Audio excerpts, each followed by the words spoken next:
We're live. We're going live. We're going live.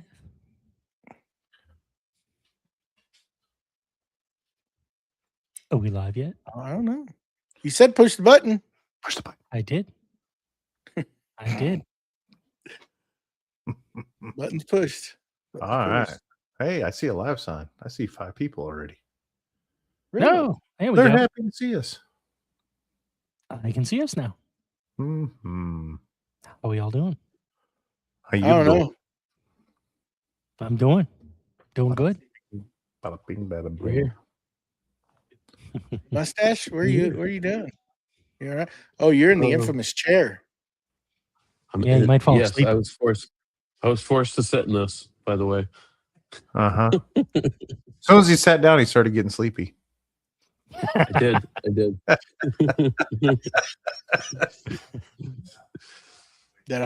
You watch. Scott's gonna be right in my side view, just like holding a clock back and forth. You getting sleepy?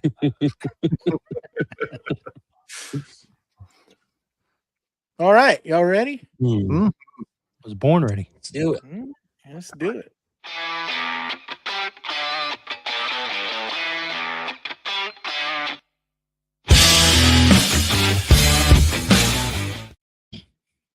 Welcome to Creative Makers Podcast, episode 136. I'm Joey with Steelblade Woodworks, joined by our host, Matt with Wacky Works, the Mustachio with the wooden mustache, and Mr. Steve I from Steve I Designs.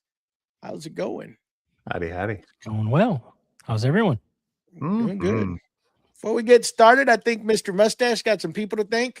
How about you do that? I do have a few people to thank. In randomly selected order, I'd like to call out a few folks out there helping us support the podcast. And I will start with Mike from Lido's Wood Shop, another Mike from Broken Lead Woodworks, and last but not least, our awesome guy, Steve Mosley from Making at Home, who I saw a few days ago, by the way. But we'll get more into that after, and I'll hand it back over to Joey. What do I got in the works? That little segment that we do? What we have in the works. In the works. What are you doing? I've been doing a lot today. Actually, finally laid some of the black course mats down. Got the CNC moved back into position where it's going to stay. I don't know, since I last updated, all the wiring's done. Well, as far as the wall, so all the electricity's done. And I actually took the Precision Matthews metal lay out of the crate and we started setting it up. Nice. And Wow. Yeah, that thing's heavy. That's that took the majority of the day just to try to get it moved around.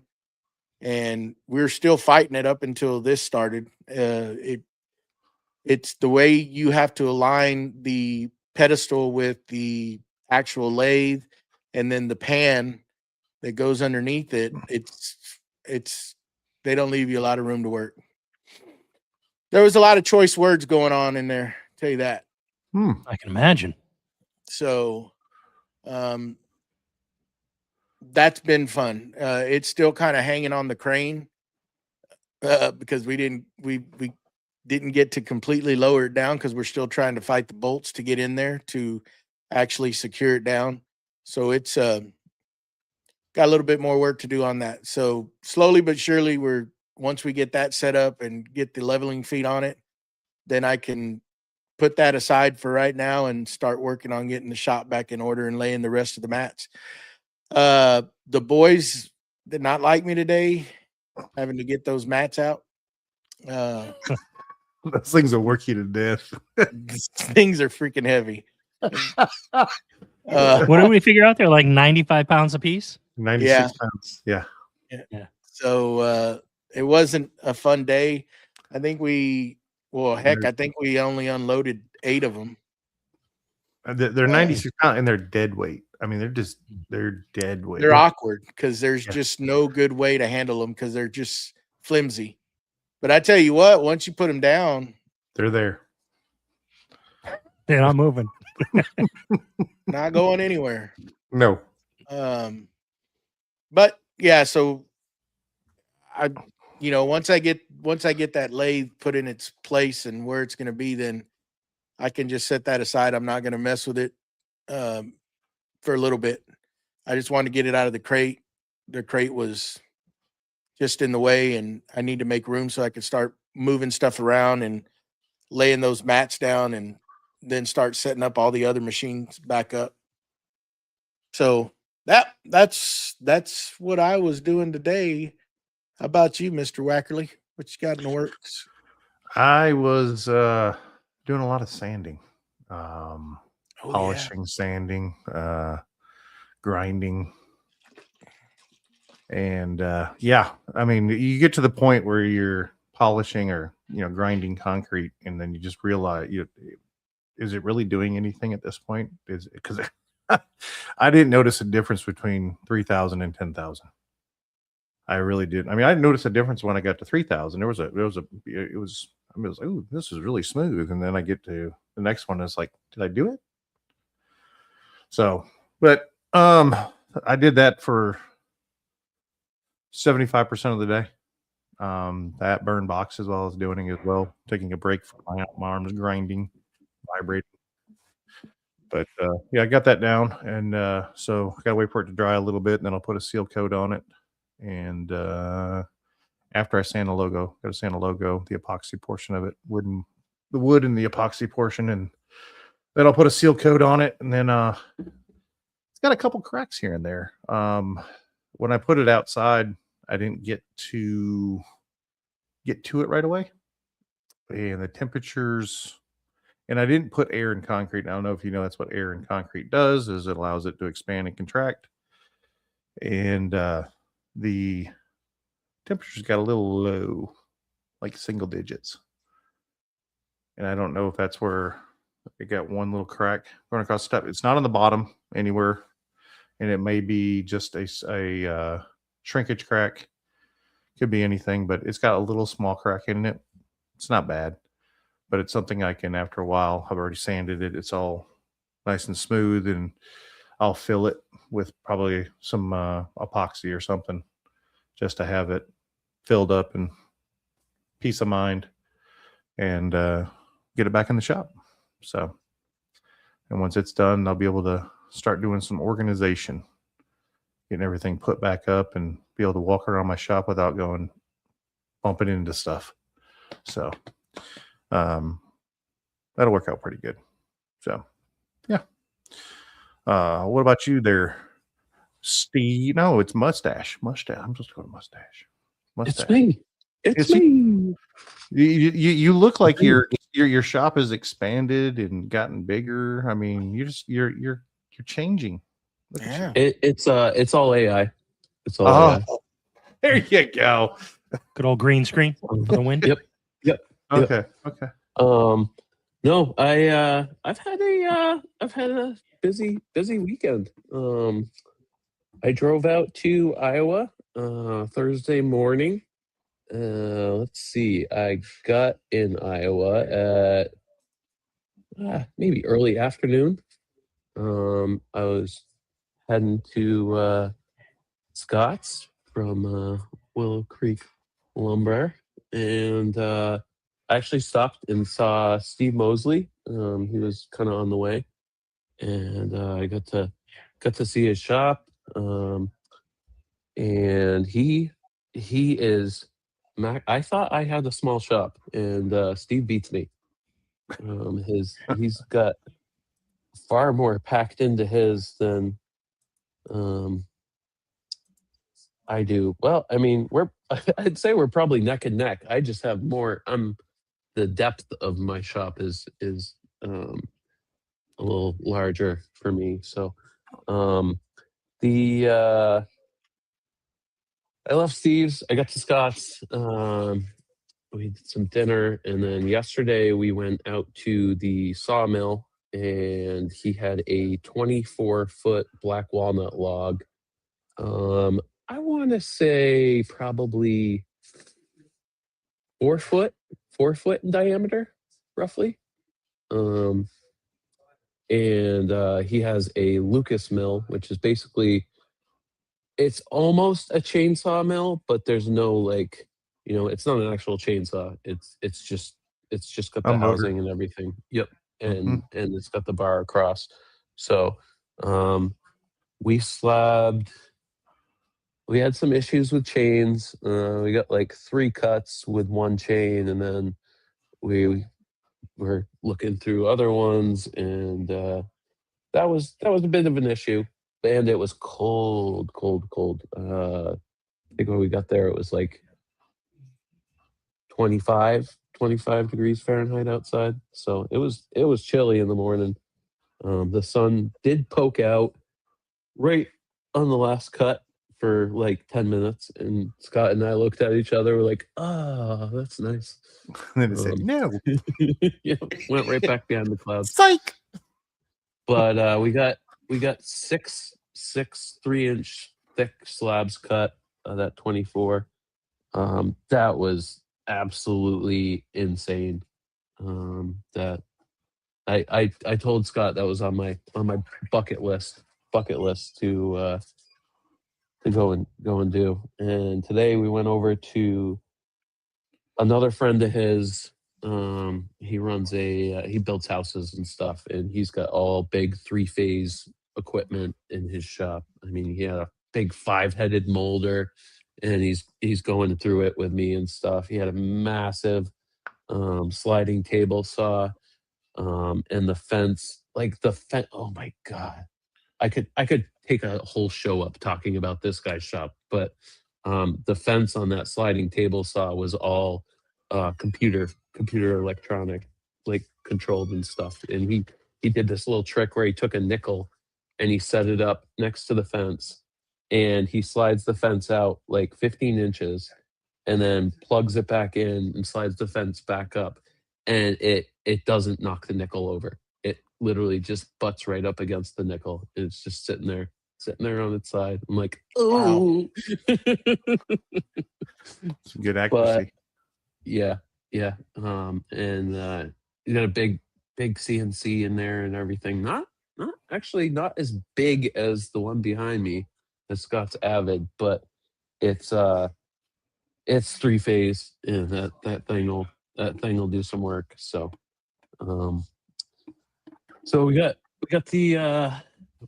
Scott's Onefinity, now my Onefinity loaded up. We did some maintenance on the planer, on the Grizzly 15-inch planer. Did a quick test. Got the truck loaded, and I think I'll be heading back east Monday morning. I'm still trying to figure out what time. I was kind of thinking about leaving tonight, but I'm like, no. We're not gonna sleep in the truck 2 nights. One night was bad enough. So that's Get everything in there to close, so you can close your tonneau cover. You ain't got to worry about it. It's all it's all closed. There's tons of offcuts and whatnot. I sent the wife a video of the bed of the pickup, and then I was talking with her on the phone, and she's like, "Wait, that was your truck?" And I was like, "Yeah." She's like, "Where's all that lumber going?" I'm like, "I don't know." But it's cool. We're adding on, sweetheart. But I mean, like out where Steve and I live, I don't think you can get a lot of ash. Oh, yes, you can. Oh, you can? Okay. Yeah. I take that back. Yeah. Ignore me. Downtown. Ignore me. Yeah. As a matter of fact, you can get a ton of it now because over the last 4 or 5 years, we've had the ash beetle that's been destroying all the ash. Yes, So- that's right. Yep. Well, that's it for me. Matt's got to step away for a second while he gets that out of the system. Steve, what do you got? You get Can't ever I'm passing it to you, Steve. All right. get us out of the gutter, Well, Steve. This guy Well, can't I'll ever try and do get it. us back on track here, as usual. What do I have going on in the shop? So still working on my drill press cabinet. I didn't get as much done on that as I had hoped. I kind of switched gears this week to unpacking the air weights that I got over the end of the summer. They've marinated long enough. I took the CNC, flattened spoil board, got them out, set them all up, mounted them, tested them out, did a quick little reel for the gram last night. And yeah, so looking forward to really putting those through their paces and trying to figure out how best to make some fixture plates for some of the stuff I want to do coming up for, guitars and fretboards and necks, and along with other things. So did a little cleanup in and around the CNC because I'm anticipating hopefully this week I'm going to get some shipping information for the heavy duty leg kit for the QCW table for my Onefinity CNC. So hopefully that'll show up in the inbox, and either this week or next week I'll hopefully have those, because I think they're supposed to start shipping the first week of March. So Did you there was an email that came through. I never even looked at it today. Did you see that? I didn't see an email, not from them today. I know that they sent out an update. I believe it was Thursday, maybe it was Friday. I think the last few weeks they've sent out an update on the Thursday or Friday as to where they are with everything. So I know that some stuff is starting to ship, and I'm seeing a lot more folks on online starting to post photos and videos of them unpacking and setting up their new Onefinity equipment. So yeah, I'm looking forward to it. Hopefully you should start. Hopefully you'll get your shipping info for your apprentice, right? Hopefully this week, because I think those are supposed to start shipping as well. I had to be So- in the first batch. I'm pretty sure I was. I mean, I ordered it the day it went live, right then. I mean, soon. Yeah, same with me. I think I'm in the tail end of the first batch. So I went ahead and well, go ahead. I don't want to stop you. No, it's fine. But yeah, that's pretty much what I've been doing in the shop this week. But Yeah, So- I made enough room for that thing now, so I went ahead and shifted that metal layover more than what I was going to do, just to make sure I have plenty of room. Yeah. Around there. So, yeah, I mean that's about it. Tired. Don't have a whole lot of energy today. yeah, I can imagine. So a lot of stuff to be moving around the shop. But Yeah. Well, the mats take- by themselves. I mean, I know when me and my wife put the mats in mine, and how many mats were in your shop, Matt? I've only done half. Well, actually, a quarter of my shop, and that's 20. I think we did 20, and we did all 20 in one day. And I had to cut some of them because, well, I had equipment there that I couldn't move. We tried to pick it up. We tried to do different things, and so I was like, I'm just going to cut around it. But yeah, that was a. There were some discussions back and forth about how much we really appreciated doing that. So Yeah. I had to show those boys up because they were complaining, and I'm like, and I grabbed one, and I ended up, I think, kind of pulling the muscle in my neck because I was trying to got a little frustrated with them, and I was like, just pick it up, you know, in a parenting way. I told them how they needed to pick it up and stop acting a certain way. Yeah. And in that time, I think I kind of stretched out a muscle that I. So you only did that once. You only did that once. Yeah, but I showed them, and then they learned. They learned they didn't want to hear me yell again. So I think Don from What's Next Woodworking said that was an email from Redline for a firmware upgrade that you probably The saw. controller software. Yeah. And actually, I did see that earlier today. But take a quick second here to thank our sponsor, Tyler, over at Forge 3D for supporting the podcast and helping us out. So thank you very much, Tyler. And if you would like to help support Creative Makers Podcast, you can head over to our Patreon and give us some support over there. And you can head over to supportcmp.com. So let's transition into our main topic tonight. And tonight's main topic is basically, are premium tools worth the hype? Or is buy once, cry once, just expensive advice?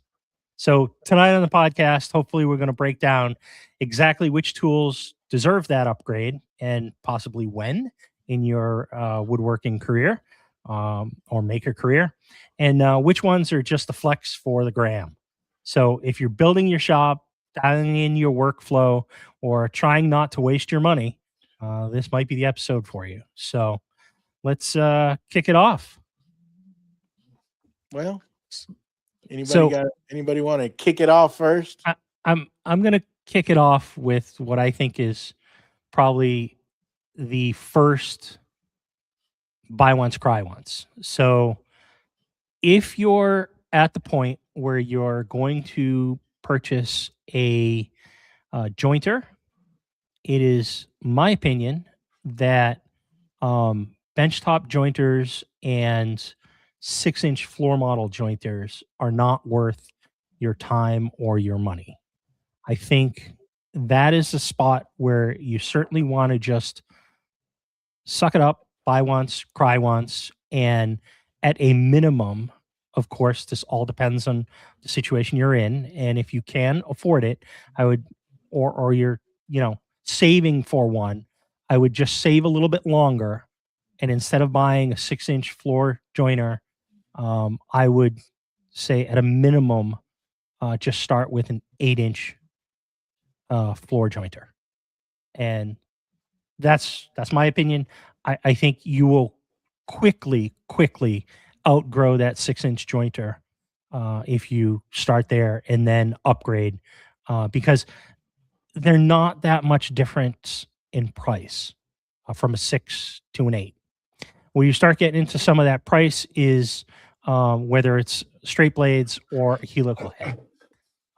So that's just my opinion. What do you guys think? I would agree with the joiner. I went with the helical head right away, 8-inch helical head. I had used other 6-inch and benchtop joiners and didn't think there was much there for. I mean, I thought I could do what I needed to do there with a table saw jig. When you get into longer stuff, that's what you're really.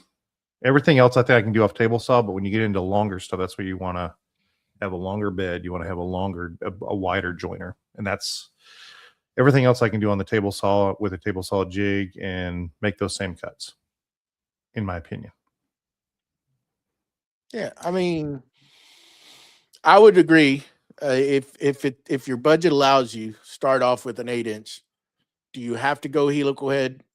Mostly all of them come that way, but if you want to save, straight knives are not bad. They're a little louder, but it'll save you on the pocketbook, and then you can make that upgrade later on. But again, is that much of a difference? Is there that much of a difference between straight head and helical now? Some machines, there's a big price jump. I used straight knives for a long time. They worked fine.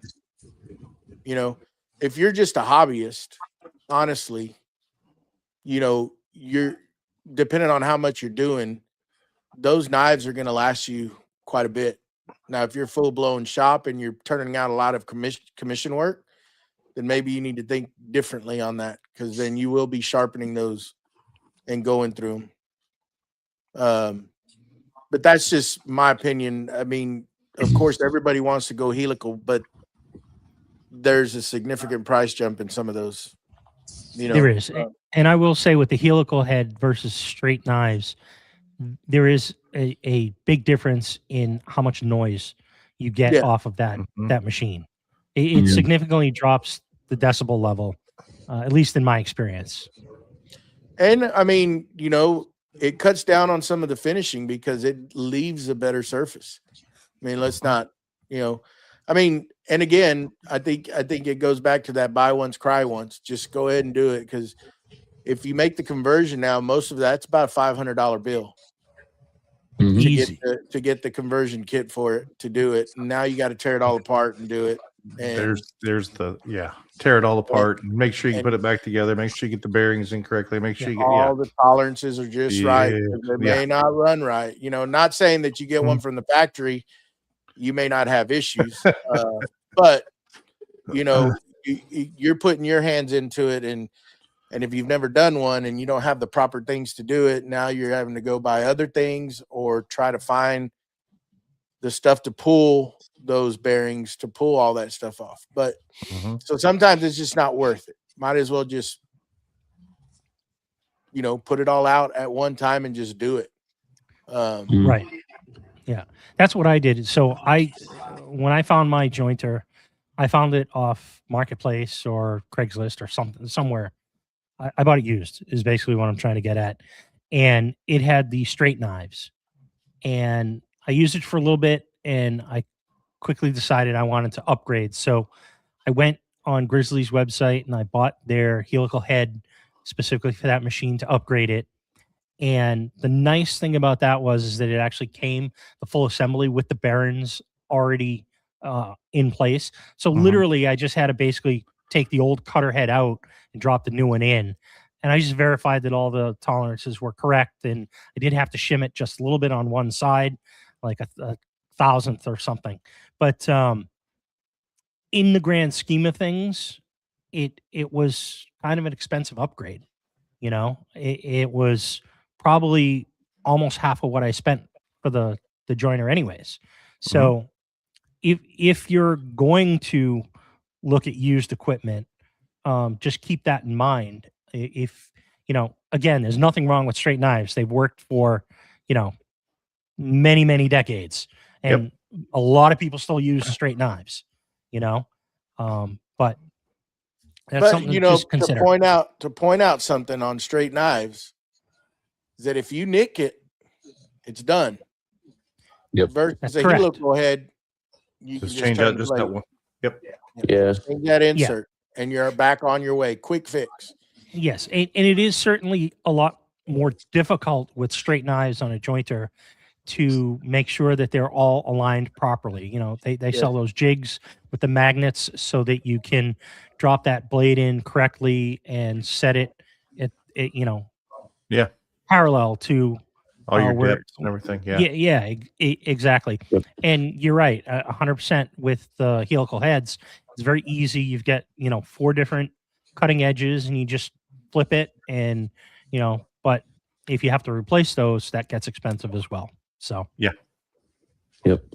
And I wanted to while we're on like helical heads and everything, take my DeWalt, for example. You know, I bought that 2014, 15 or something maybe. Yep. I think those helical heads were around, but they weren't putting those on machines like from the factory yet.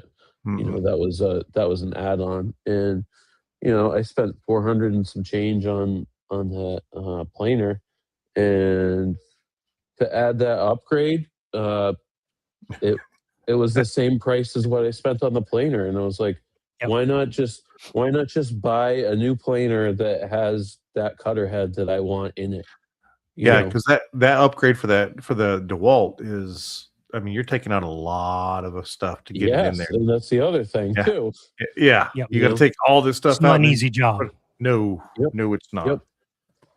So I Yep. mean that, and I mean now I got Scott's Grizzly, so I don't even need to think about it. I can just Right. send it on its merry way down the line Yeah. to someone new. There you go. And, yeah. Which I'm going to add that planers are very similar to the jointers, in my opinion.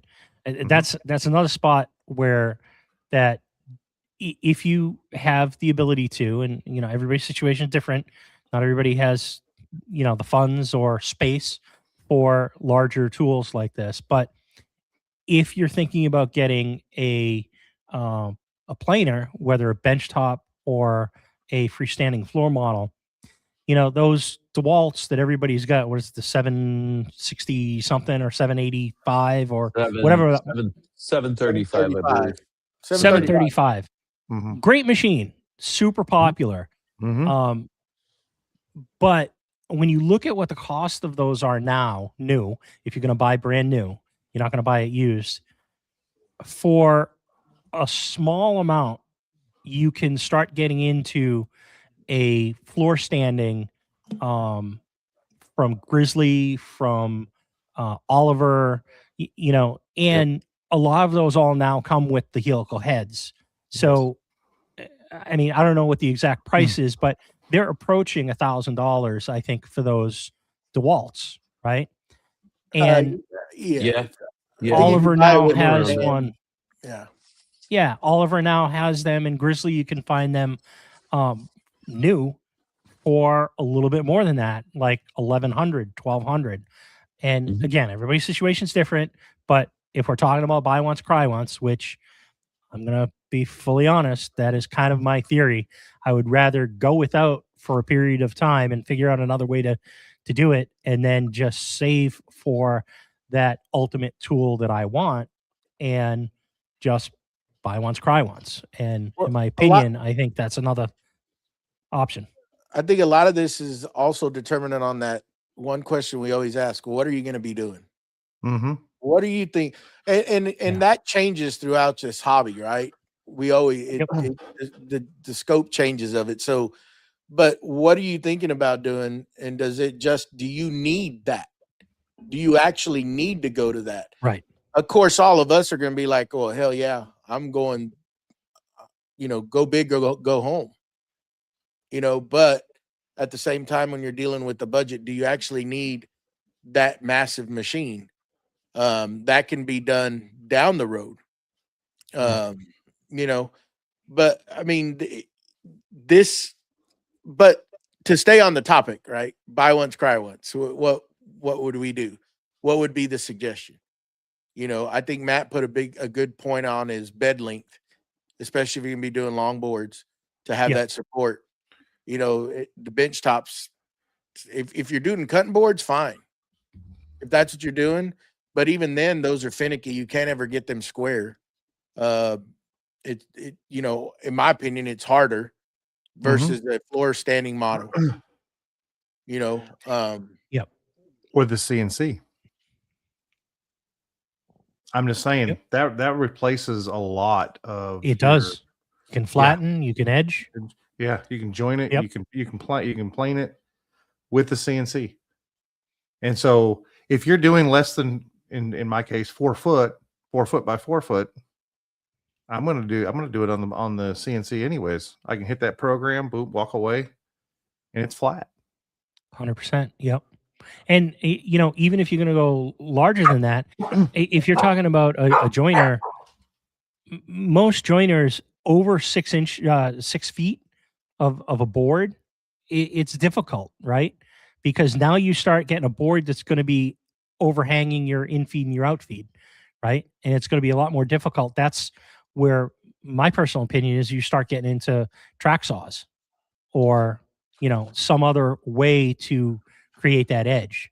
If you're talking 8-10 foot boards, I mean, now I'm totally in a track saw territory. Yeah. Yeah, I mean, there's definitely tips and tricks that you can do with track saws and guides and different things that you can do to achieve a lot of the same techniques. Yes. So do you think they're doing away with the table saw? Do you think that they're phasing out the amount of people that are buying or that need to buy table saws? Or how am I saying that right? Do you think they're becoming more popular than the table saw? Talking about track saws? Yeah. I think track saws are becoming more popular because it's easier for people that don't do things at a repetitive cut all the time. And that's I what would a agree track. with that. That's exactly what a table saw is. It's for breaking your track saws. To me, are for longer cuts or for people that don't have the space and people that don't make repetitive cuts. Table saws are for majorly repetitive cuts. You're going to make the same cut over and over and again. Redundant, but there you go. I'll Or- second that a little bit for the repetitiveness, Mhm. but I also think that a table saw is a pretty large piece of equipment. And if you're into sheet goods and you're making cabinets and that sort of thing, I mean, you need a fair amount of space. If you got a 4x8 sheet of ply, you need 8 feet of infeed and 8 feet of outfeed, and then Mhm. the space for your table saw. Correct. That's a fair amount of space. Whereas if you've got 8 feet, you can just basically use your track saw. Exactly. And it's a lot easier and safer, quite honestly, in my opinion, than trying to balance a 4x8 sheet of ply on the spinning blade of death, which is a table saw, and worrying about kickbacks or binds or, messing up that expensive sheet of ply that you spent all that money on for the pre-finish, right? Mhm. Yeah. So, I mean, are they replacing the table saw? I mean, for a long time, I didn't have a table saw and I just used the track saw. And it worked great, except for the smaller items. So in my case, things under 4 feet is where I think the table saw shines, and those repetitive cuts. And it's a lot easier to batch out stuff with a table saw with small pieces. I would agree And with I that statement. I think that's where a lot of people who are hobbyists are in the smalls, right? They're going to be making the cutting boards. They're going to be making the picture frames, all that sort of boxes, all those sort of things. So, just my opinion. Yeah. I break down everything on my table saw. I don't like bending over. I don't like lining up that track saw over and over again. But I also have an in feed and an out feed big enough to support that. If I didn't have that, probably most definitely I'd be using a track saw. Track saw horses and going that route. Well, I mean, if you have it set up properly, like where, like maybe what are those deals called that clamp onto the track, Steve? Those where you can get that repetitive same cut. What are those? Parallel guides? There you go. Couldn't think of that, but parallel guides, and have a proper area to do that. But for me, I think that's just more work in setting up versus setting the fence and ripping the plywood. That's I the really much repetitiveness. Yeah. and the repetitiveness. You have that fence Mm-hmm. to reference, and it's a little bit of hassle, but if you have your stuff set up, you can rip through and break down plywood so quicker than using a track saw, in my opinion. That's just me. Again, if I'm you have just- the space. If you have the space. So is a track saw an upgrade, or is the table saw the upgrade? I think the table saw would be the upgrade. I agree. I think that's where you need to focus your funds in getting a good table saw, because like Steve said, when you're doing smaller objects, that's where it really shines, when you Mhm. can reference that fence again and set it up, and you can do repetitive cuts. If you're doing face frames, if you're doing door frames, you can get that stuff down before you do the other parts to it, and it's going to be pretty damn accurate. I mean, it Mhm. should be the Jigs. same unless you're I mean, moving. Think about all the jigs. Think about all the jigs and sleds and stuff that you can make for your table saw. Also, Oh you yeah. know that Right. functionality to be able to do some of those small things like Steve mentioned is definitely a win. Win there Which- where you can't do that with a track saw. I mean, you can make jigs with a track saw, but I mean, compared Well, You can do small stuff on a track saw as well, especially with Mhm. parallel guides and everything. and that just requires spending more money, because then you can bring in like a MFT style table, and you can get accessories and set it all up, you know. So It that would be doesn't upgraded. necessarily mean more money, but I mean, you can always make jigs with scrap ply and MDF and everything. You don't, I mean, again, I am much more of a buy once, cry once. So I'm more apt to, spend money on the shiny object from insert tool company's name here. But you don't have to. I mean, there are plenty of people who use all sorts of track saws and they don't have a track. They use, ply or MDF, and that's what their rail is. And they Mhm. butt it up. I mean, they've been doing that for decades before really the track saws that we know today have been being used. So Come on, Steve, just tell them.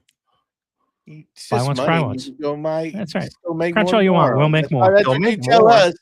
That's what you tell us. Tell them. Link in the bio. Link in the There bio. you go. There you go. That's the Steve I know. Okay, so let's jump on the joiner. I Okay. mean the planer, Planer.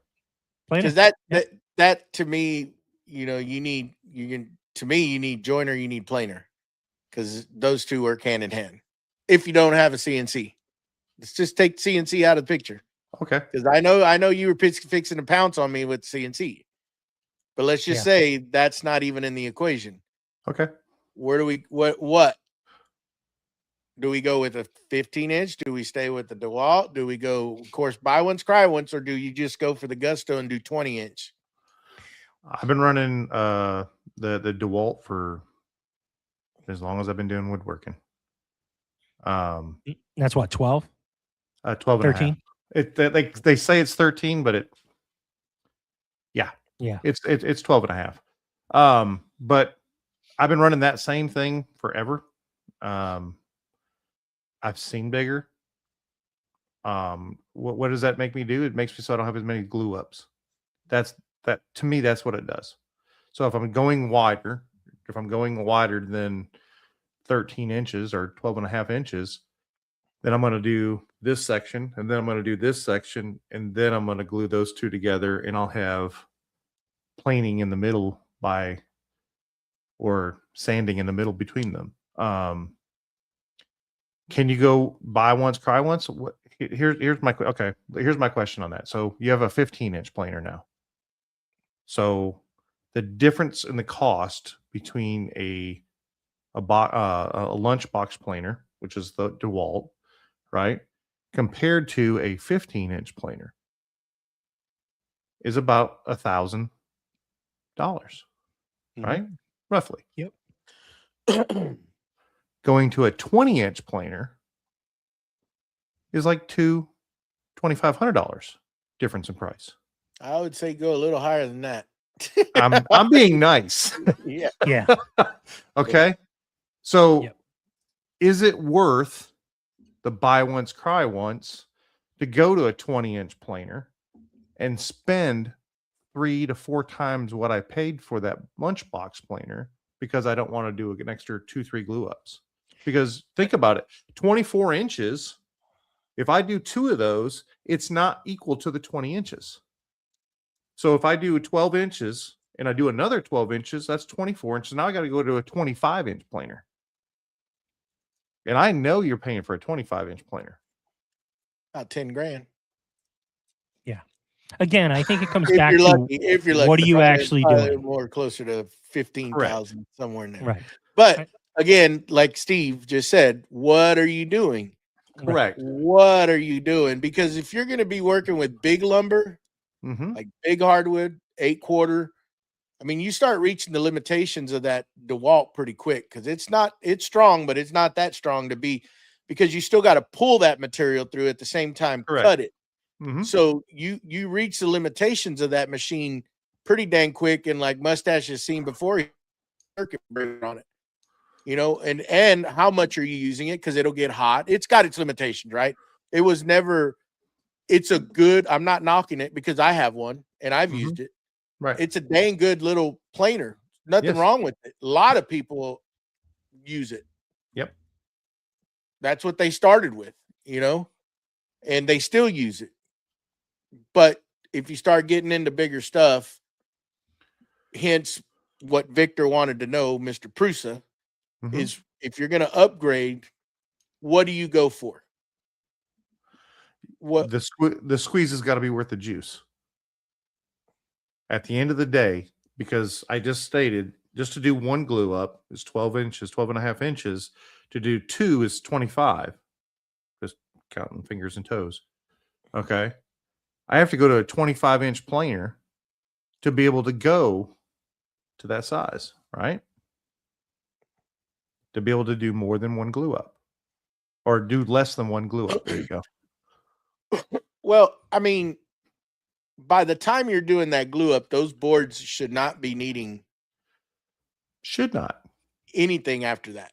No, by that time you can go through the sander, and you should be pretty much done. You'll scrape off the glue, go through a sander. That's what should be happening. So it shouldn't need to go through, but unless you mess up on your glue up, unless you move and there's some some differences there. Right. But well, hopefully you've got some alignment.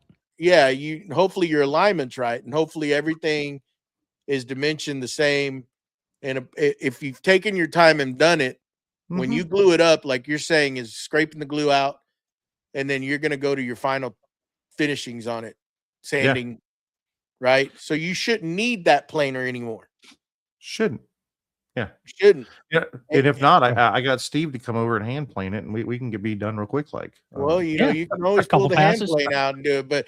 But if you're at that point when you're supposed to be going toward finishing, in my opinion, and you're having to run it back through the planer again, you're doing something wrong. You're doing wrong. You need to practice on the other stuff, because you shouldn't need to be going through that.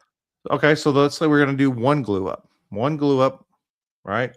We're putting everything together, gluing it up, or we're planing everything out. That's something 25-inch compared to cutting it down and then gluing it up.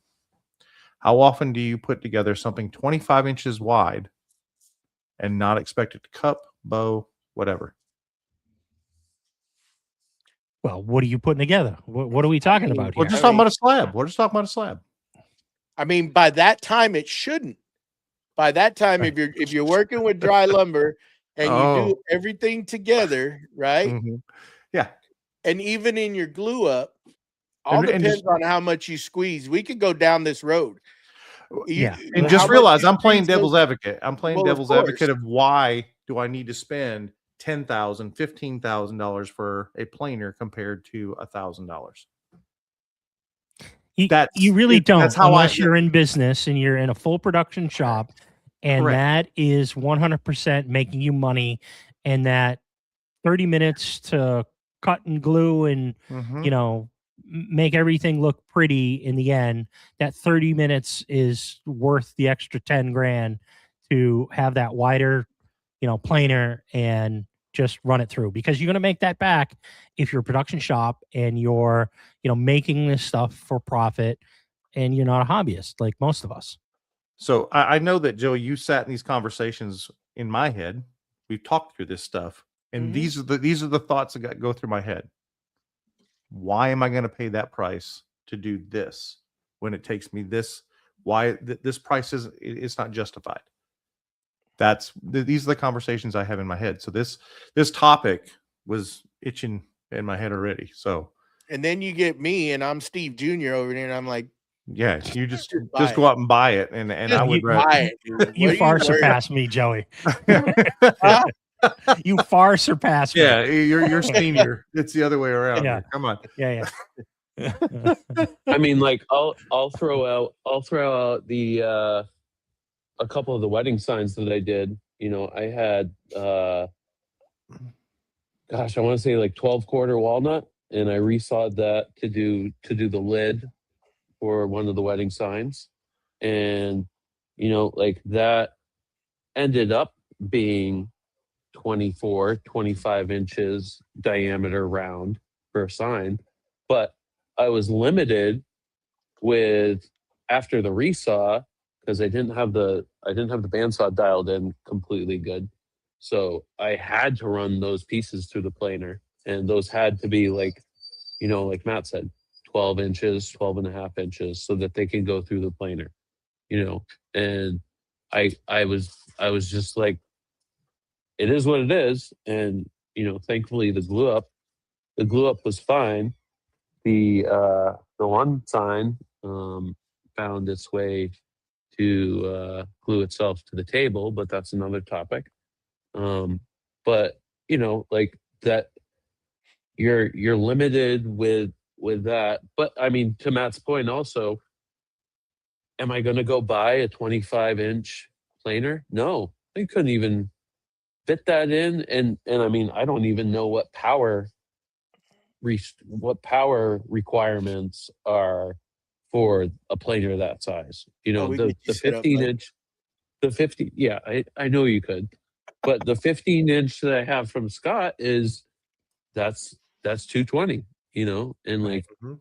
the joiner is 220. I mean, I said this a couple nights ago. I've gone from just the bandsaw being 220 to now 4 tools in my shop being 220.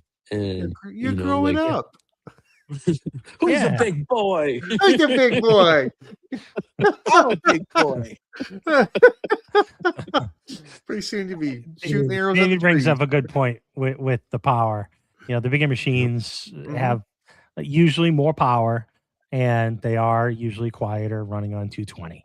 This is true. I think anything over like a 20-inch planer, now you're starting to get in the territory of you're probably going to start to need phase converters or 3-phase if you're getting into the 30, 32, 36-inch, all that stuff. You could still get you a 24-inch in single phase.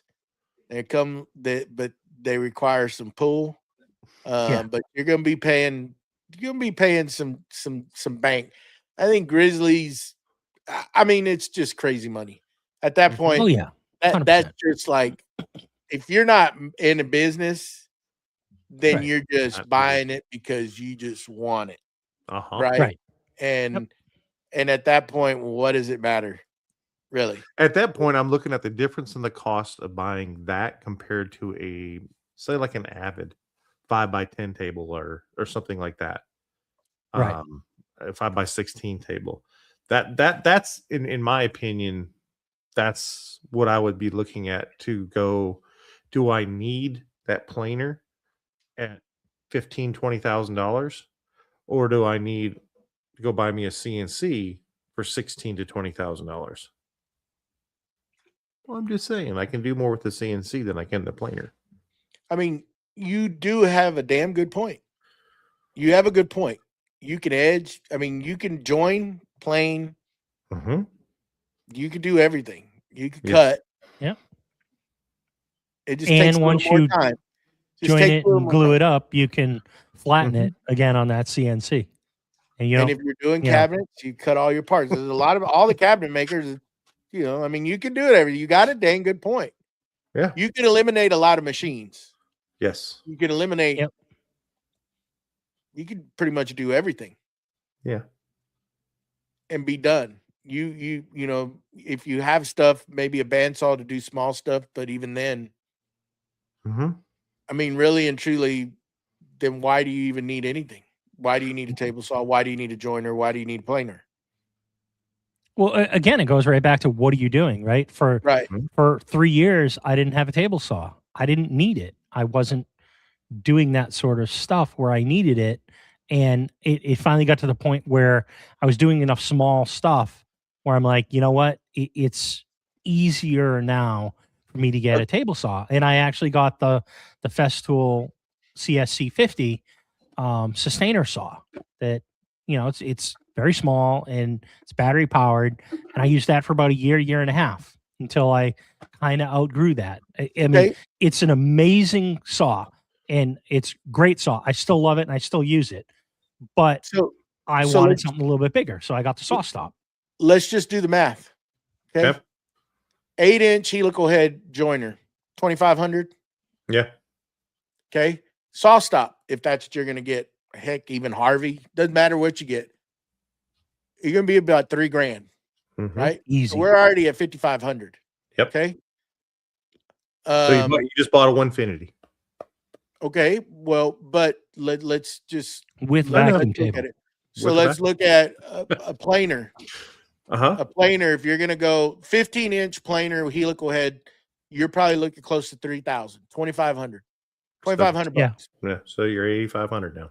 So we're at 8,500. Mhm. What else we can get? What can we get rid of? That's table saw, joiner, planer. Track saw. If you kick that out, track saw setup, 500. No. More than that. Well, depending. Talking, Makita. talking easy 1,000. So let's say 1,000. So now we're at 9,500. Mm-hmm. Miscellaneous, say 10,000. You're in avid territory.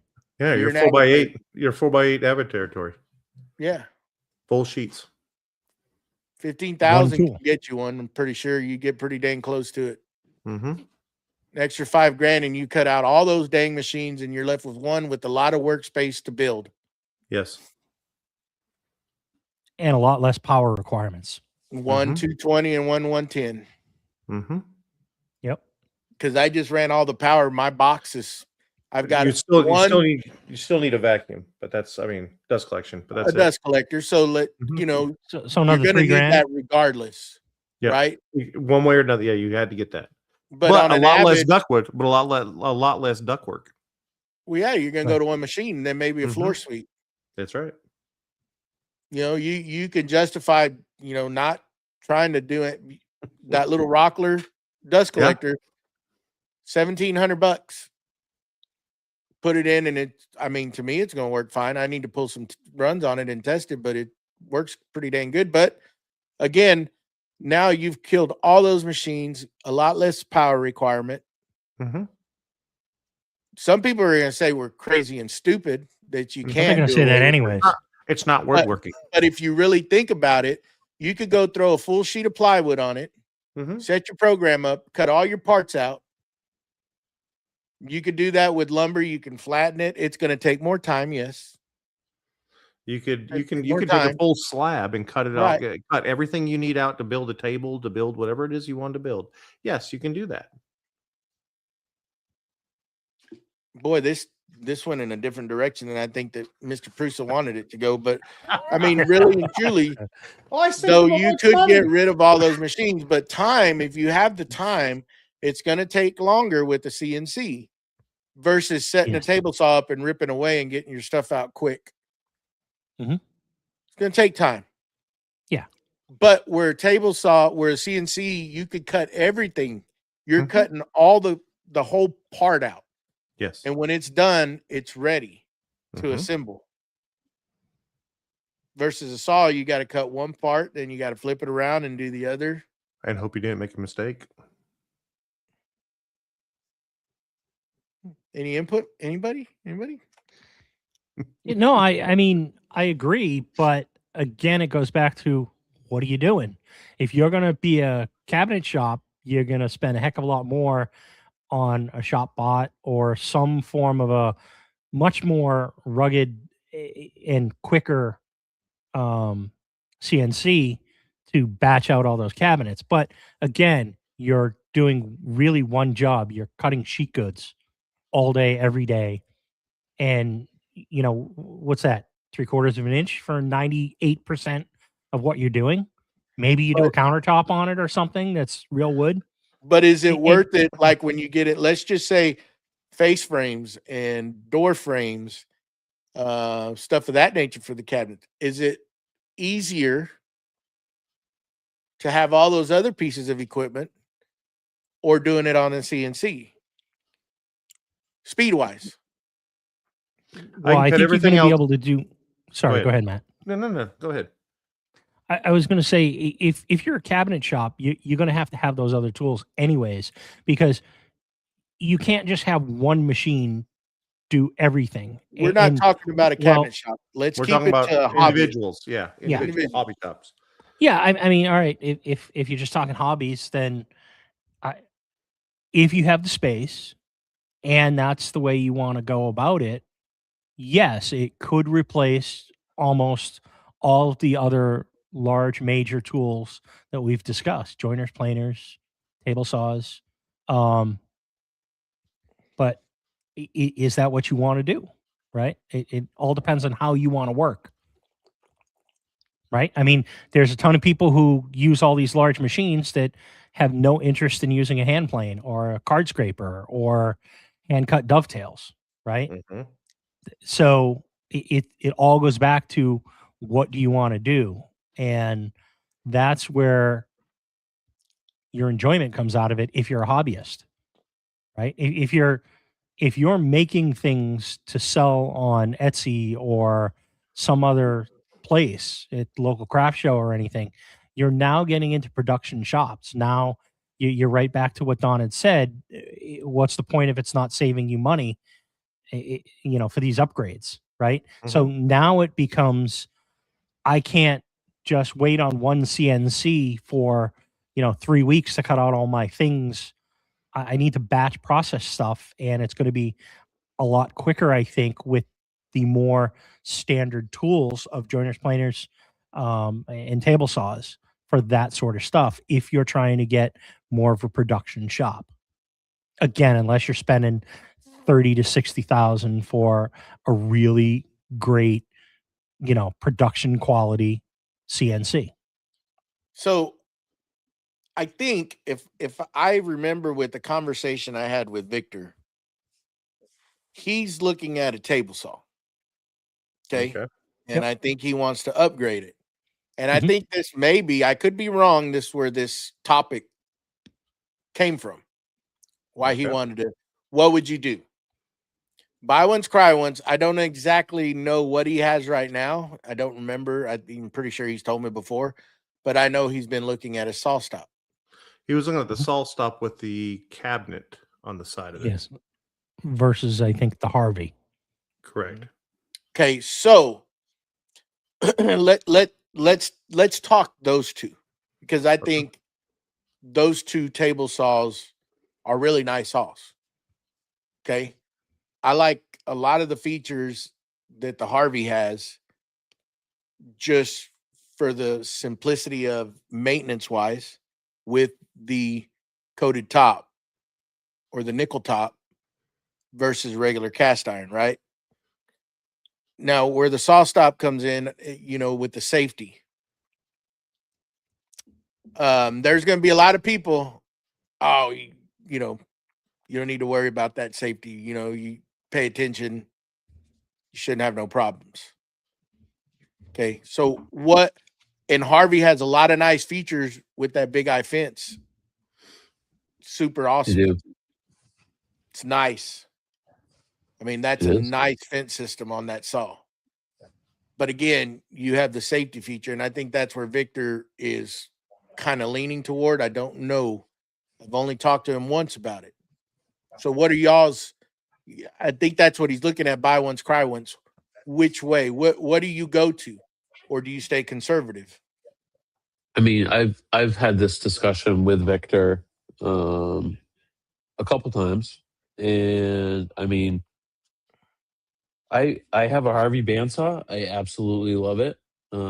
Like you said, they have their table saws are they look really really nice. I've heard really good things about people that have them. Um, the safety for me overrides the brand loyalty, I guess I could say. They're Or both the solid features? companies. Or the features, Yeah, you mean? yep, or the features also. I mean, the having the I mean, just putting, I was at a point where if my wife wasn't home, I was not using certain tools. Just for the fact that like I'm trying to be safe through. I mean, there's been multiple occasions where I'm like going to do a cut and I'm like, this is a little sketchy. And I figure out a different way and stuff. But having that, and I think it would put my wife's mild anxiety at bay also, knowing that her husband is a little safer in the shop with what he's doing. Because I mean, fatigue, we've all been there. We've all been there. We've had a long day. Maybe you've been in the shop all day and you're just trying to bang this project out and get it done.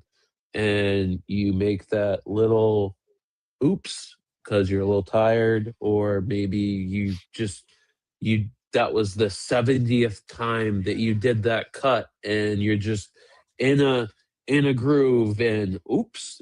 And like having that safety on the saw stop is a huge deal in my opinion. I mean, that's just me. I don't know if you guys feel any different ways about it.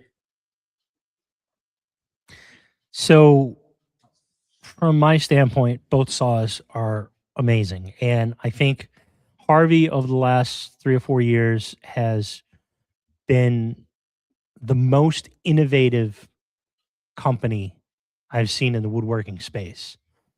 They've come out with a lot of really great upgrades to their saws, and some of the new stuff that they're coming out with is pretty awesome.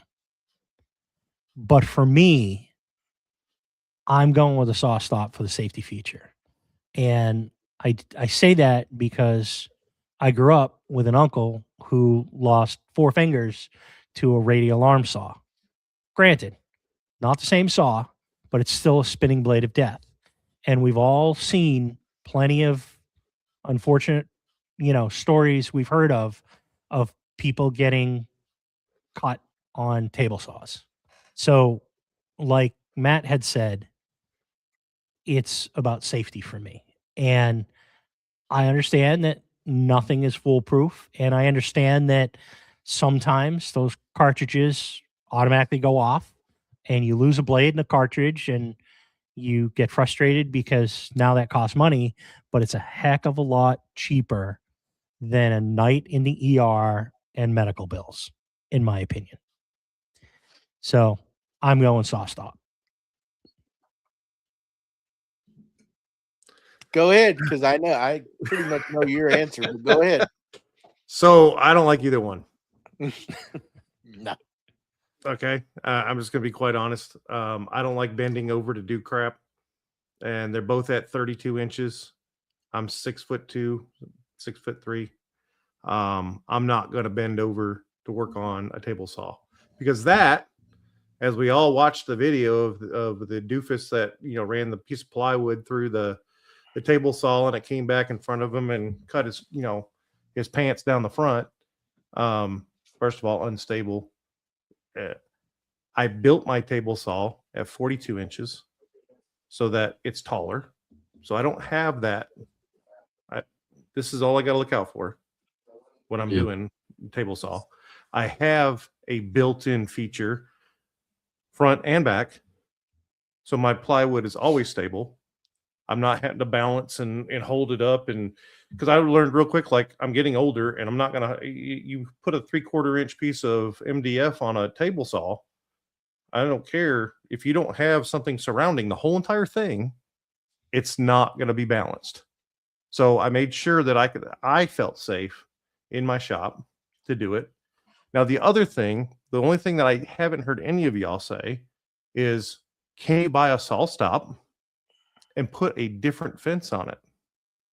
Can you buy a saw stop and put different implements onto it? So you have your safety feature, right? Yes. But now I go and put the Harvey system on it for my fence. Now I have the best of both worlds. Just like when Anchor came out with theirs, just like. Well, that's what you would put on it, is the Incra. But let me throw you a curveball. Okay. Let's say Matt didn't have his big built-in island table saw. Okay. With the decision to make, which one would you go with? Harvey or saw stop? That's all you have. Which one? I'm gonna put you on the spot because I know you're always going to revert back to your saw. You love it. I know you do. right? But which one would you go with if you're Victor Okay. and you're going to buy a table saw? Which saw would you go with? I personally, so I haven't researched them, which I like to research. Mm-hmm. I would buy the biggest table base that I can get. Doesn't matter about the safety feature of the blade dropping. It doesn't matter about the top coating. I don't care. The problem with safety comes back to with pinching and binding is you not being able to control the piece of lumber. That's where that's the safety aspect Well, comes I mean, into. yes and no. I'm going to kick back on you because that's Okay. what I want to. Awesome. Because there is stress relief on wood and it will pinch. That you know that. Correct. And Right. so you have a riving knife on the back of it that takes care of that, right? Okay. Not always. I keep a small. Mine's very small because mine doesn't go up and down. They didn't have that back in the day for Unisaw. Yeah. Okay. But because I can control my piece, I can see all that stuff. I can see everything, and it's super easy to control. And so I go back to the bed has to be big enough to control. If you're cutting down a 4x8 sheet of plywood, okay. First of all, make your cuts so that you don't make small cuts on one side and huge cuts on the other side, and that you're not making it longer than the piece is wide, because that's where you can't control and you're going to bind. Okay. But I make it so the bed is controlled. So I ain't got to pick up anything, nothing. I'm worried about going forward, and I'm going in an even cut, keeping it to the fence, pushing towards the fence the whole time I'm cutting. So I couldn't pick for you, and because I haven't done the research. Okay, I have not done the research. Safety factor versus I'm gonna press you. Okay. Safety factor, saw stop, or Harvey. So, and I'm not sure. Does Harvey come with the glide feature? They got that big eye. Well, are you talking about like a sliding fence, like Yes. a slider? Yeah, the No, slider. it's an add-on for both saws. Okay, I like the slider, but I like that there's a bigger one that what's his name? He's got friggin' every Festool there is. Jason? No. He's got the big slider. He just built out his shop and built all of his stuff. And Thinking Dusty yes. Lumber. Dusty Limico, yeah, him. Yeah. That big slider that he has, it can hold a full sheet. Oh yeah, well that's a Yeah, felder. well, that's a whole different category. I understand, but you asked if I had a slider like that could hold the full sheet. Yeah, that's what I would like. But I don't know enough about the two brands to be able to make a choice. I would have to do research. To be fair. I mean, I believe they fair. both have 52-inch rip capacity, Harvey and saw stop. They're So- essentially the same saw. Yeah, it's just you're getting safety feature.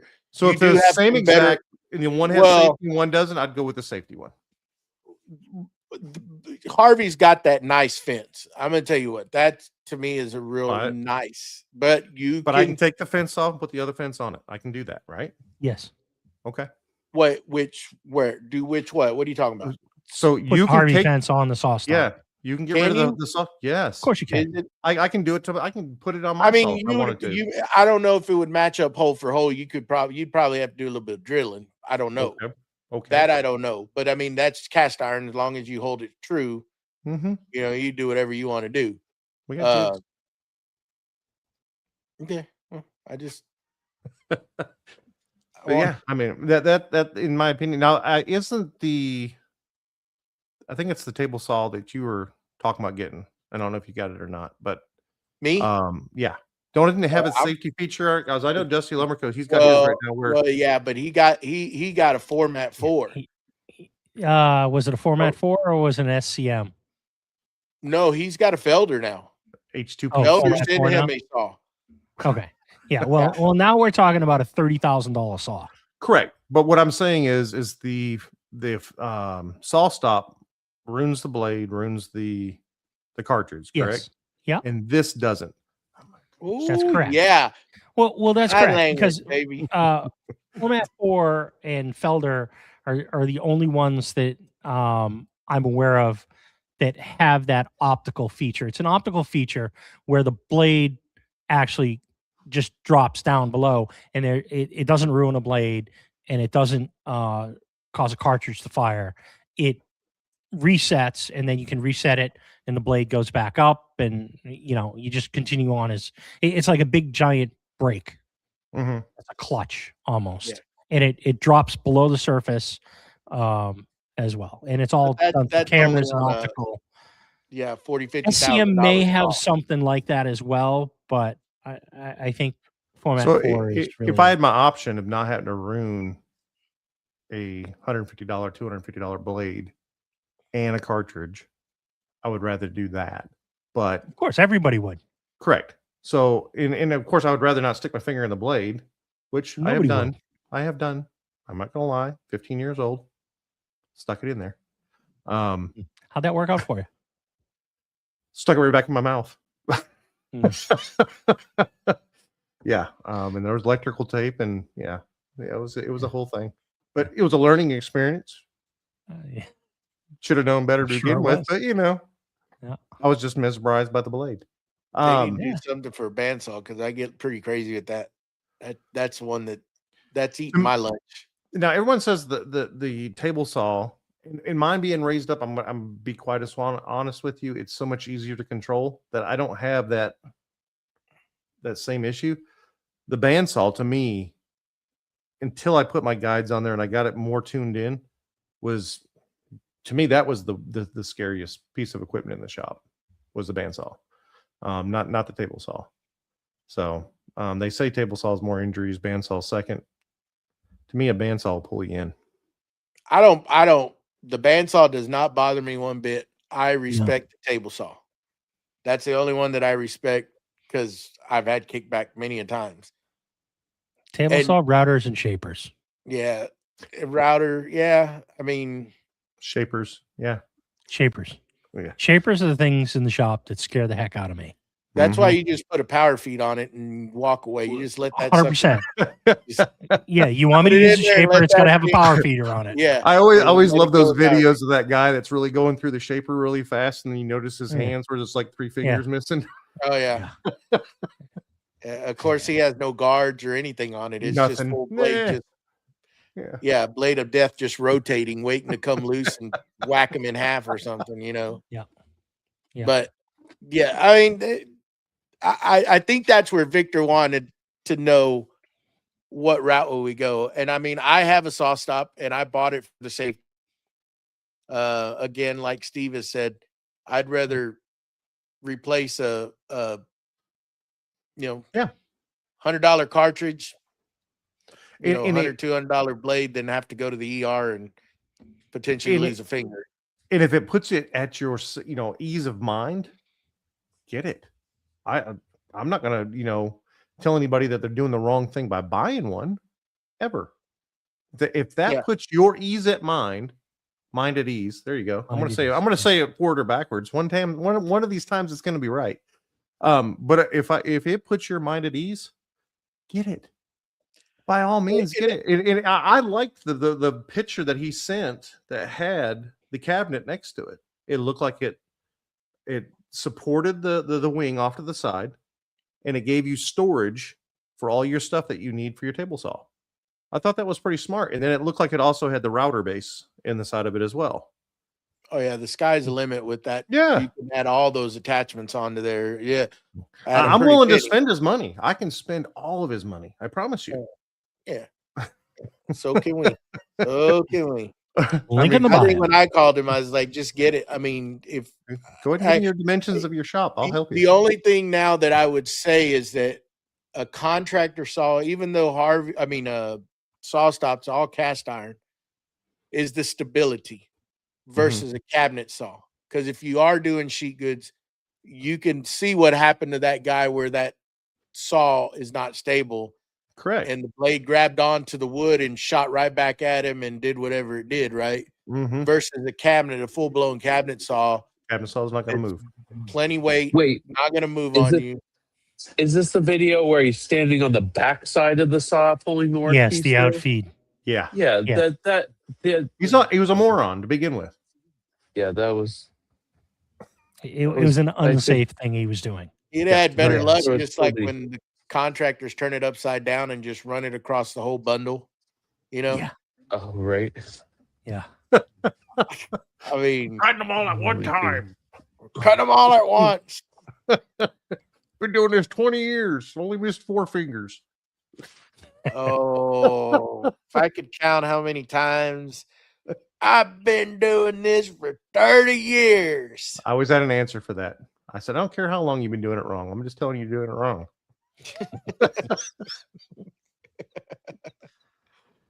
Oh gosh. Well, have we I don't solved think this we answered any problem, or question. I think we just made more controversy, or I don't know.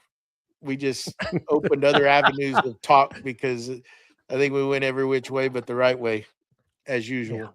Which way did who go? where's Dave, man? Dave's not here. I mean, hell, I don't know. Look at me. I ended up with a metal lathe. And the young kid, he was over there wanting, like, we're going to turn that thing on today. I said, no, we're not.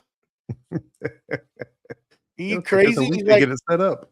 just plug it in and turn it on. And like, no, dude, there ain't no oil in it. We can't even get the dang thing connected to the base. What's wrong with you? And that's insane. But yeah, I just want to get it mounted and out of the way because I got some other things that I got to do. So Sounds like you got some more floor mats put down. Yeah. yeah, get all the machines moving in the right position because we got to. I did tell y'all that we're gonna be working a deal with IVAC, so fully automate the shop with IVAC Nice. system. Nice. So can't wait to get all that put in. So Yeah, it's gonna be awesome. yeah, I can't wait. Anything else, or should we put a bow on this? Victor, I hope we we answered your can. question some way. I hope we did too. I don't know if we did. Yeah. Buy once, cry once. Links in the bio. Just go buy it. Just like Steve's motto. It's just money. You can always go buy more. Yeah, it's just money. Just money. Let me thank our patrons real quick before we sign off. Okay. I will shout out our top tier as usual. And I'll start off with Don from What's Next Woodworking. Victor, our episode sponsor, I guess, from Whim Design. Tyler from Forge 3D. Steve, who's still a patron from Steve I Design. And last but not least, our good friend Mike from Lido's Woodshop.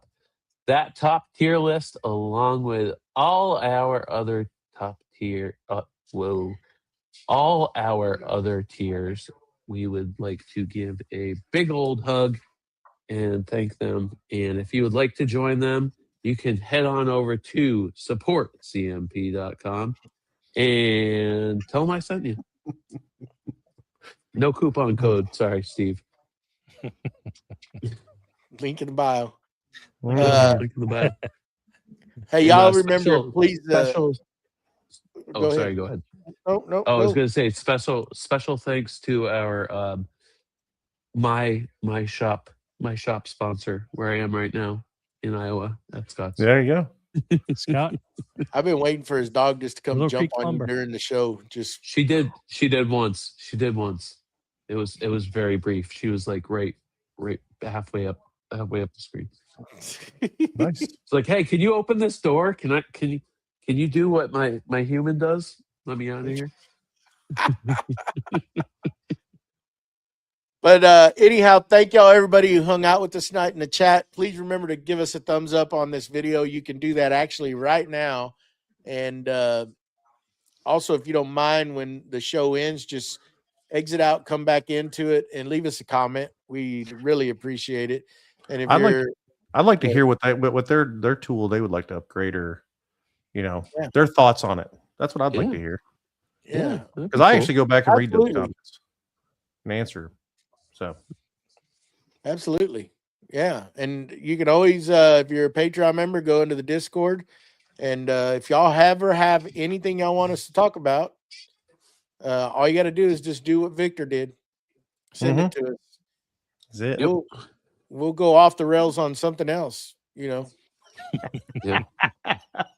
we're so good at it. Mm-hmm. We're starting to get the show notes down. We're getting there. Yeah. Steve is getting us to where we're almost professional. It's never going to happen, but Steve sends those out, and I'm like, "We have show notes." He's asking. He's asking a lot of where us. they at again? Where can I find those? Same place they were last week. Exactly. Be in that Google Drive that we have. Oh, really? Yeah. We have Yeah, one of those. I never got them open for the show, by the way. So Good job. Way to Well, go. we've nailed finally it. gotten away from Nailed it. somebody going and changing stuff up because I just tend to just read and not pay attention to actually what's there. So sometimes there was some stuff read that I shouldn't have read. You know. Oh, Yeah. Oh, but anyhow, remember, please to Please check do. us out on Spotify, iTunes, all those audio listening platforms, and download. We had a pretty good month this month, and just hopefully we have a better month next month, and keep on building. And that's about it. I'm going to shut up because I need to go. So, any closing thoughts? Anything? Bye. walnut log videos coming for me. Nice. All right. Well, bye, everybody. Have a great week, and we'll see y'all next Sunday. Bye now. Good week. Bye-bye. Adios.